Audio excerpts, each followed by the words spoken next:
ডিব্ৰুগড় আমোলাপট্টিত পথ দুৰ্ঘটনা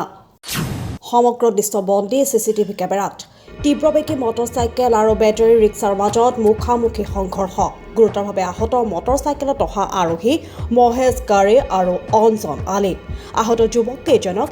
AMCHলৈ প্ৰেৰণ কৰা হৈছে ডিব্ৰুগড়ৰ আমোলাপট্টিস্থিত বৰা হোণ্ডাই ডিলাৰৰ সন্মুখত ঘটে এই দুৰ্ঘটনাটো বৰা হোণ্ডা ডিলাৰৰ সন্মুখৰ পথৰ কাষতে অবৈধভাৱে গাড়ী পাৰ্কিং কৰি ৰখাৰ বাবে এনে ধৰণৰ পথ দুৰ্ঘটনা সংঘটিত হোৱা বুলি জানিব পৰা গৈছে এইডোখৰ ডিব্ৰুগড় আমোলাপট্টি চাৰিআলি জনবহুল অঞ্চল এইডোখৰ সদ্যহতে কি হ'ল ডিব্ৰুগড়ৰ যি যান-জঁট আৰক্ষী তেওঁলোকৰ একেবাৰে কৰ্মৰ প্ৰতি নিষ্ক্ৰিয়তা দেখা গৈছে প্ৰায় সুপ্তপ্ৰায় অৱস্থা দুৰ্ঘটনা ইয়াতে সংঘটিত হৈছে আমাৰ এই হোণ্ডাই সন্মুখত আপোনালোকে ৰাস্তাটো দেখিছে এনেধৰণৰ এটা জনবহুল অঞ্চলৰ কাষতে আছে এখন বিদ্যালয় এই ৰাস্তাটো কেৱল অকল বৰা হোণ্ডাইৰ কাৰণে বনোৱা নিচিনা হৈছে যে তেওঁলোকক এইটো বিক্ৰী কৰি দিলে নেকি তেওঁলোকক এইটো কণ্টেক্টত দি দিলে নেকি আপুনি এতিয়া ইয়াৰ পৰা চৌদিশে গাড়ী এইফালে গাড়ী ইয়াতে দুই এজন মানুহে গাঁৱৰ পৰা আহি পেলাই ইয়াতে পাণ দোকান দুই এখন দি আছে এইখন আমোলাপট্টি থানা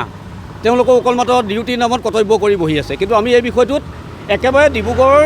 যি যান-জঁট আৰক্ষী তেওঁলোকক আমি দোষাৰোপ কৰিছোঁ সদ্যহতে আজি কিছুদিনৰ আগতে পথ সুৰক্ষা সমিতি ডিব্ৰুগড় জিলা উপায়ুক্ত যিগৰাকী প্ৰাক্তন আছিলে বিশ্বজিৎ পেগু তেওঁ থাকোঁতেও ইয়াতে পথ সুৰক্ষা সজাগতা পাতিছিলে কিন্তু বিভিন্ন সময়ত পথ সুৰক্ষা সজাগতা পাতিলে নহ'ব যে এই পথ সুৰক্ষা সজাগতা কৰাৰ লগতে যে জিলা প্ৰশাসনে কেনেধৰণে সক্ৰিয় হৈছে তাৰ ওপৰত গুৰুত্ব দিয়া প্ৰয়োজন কিন্তু ঘনাই ডিব্ৰুগড়ৰ আমোলাপট্টিত এইটোৱে নহয় আগতো এটা এক্সিডেণ্ট হৈছে ইয়াত দেখিছে ট্ৰাক এখনে খুন্দিয়াই লৈ গৈছে মহতিয়াই গোটেই ডেড বডি এটা মোনাটোৰ নিচিনা হৈ পৰিছিলে শৰীৰটো কিন্তু আমি বাৰে বাৰে ডিব্ৰুগড় জিলা প্ৰশাসনক আমি অনুৰোধ কৰিছোঁ যে যিকোনো কণ্ডিশ্যনত যিকোনো পৰিস্থিতিত এই ডিব্ৰুগড় মোহনা ঘাটলৈ যোৱা অত্যন্ত বৰা হোণ্ডাৰ সন্মুখত থকা যিবিলাক অবৈধ গাড়ী পাৰ্কিং অবৈধ গাড়ী যিবিলাক ৰখাই থোৱা গৈছে এই ৰাস্তাটো যাতে তেওঁলোকে মুক্ত কৰে আমি এই কথাটোত গাড়ীকেইখন ক'ৰ পৰা গৈ আছিলে হঠাতে অহা এখন বাইক দুজন সৰু ল'ৰা তেওঁলোকে উঠি আহিছিলে হঠাতে হোৱা দুৰ্ঘটনা কিন্তু দুৰ্ঘটনাটোৰ মেইন কাৰণটোৱে হ'ল বৰা হোণ্ডাই সন্মুখত অবৈধভাৱে গাড়ী পাৰ্কিং একদম আমাৰ স্পষ্ট কথা পাৰ্কিঙৰ ব্যৱস্থাটো ক'ত আছে যা য'তে মন যায় ত'তে ৰাখে তেওঁ নিজৰ ঘৰত গাড়ী গেৰেজত ৰখাৰ আগতে ৰাখিছে এবাৰ দেখিছে আপোনালোকে নিজে চাওক কেমেৰাত দেখক আপোনালোকে চাওক এই ৰাস্তা এনেকৈ থাকে নেকি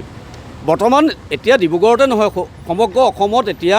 জিলা পৰিবহণ কি হৈছে কটকটীয়া হৈ পৰিছে ফাইন কটাত একেবাৰে ব্যস্ত হৈ পৰিছে কিন্তু এই মানুহখিনি অহা যোৱা ব্যৱস্থা যেতিয়া স্কুলখন খোলা থাকে আপোনালোকে চাব এই সৰু সৰু ল'ৰা ছোৱালীবোৰ একেবাৰে দলনিত পোনা মেলা নিচিনা হয় ইয়াৰ পৰা ডিব্ৰুগড়ৰ পৰা আতিকুৰ ৰহমানৰ ৰিপৰ্ট আছাম ফ্ৰণ্ট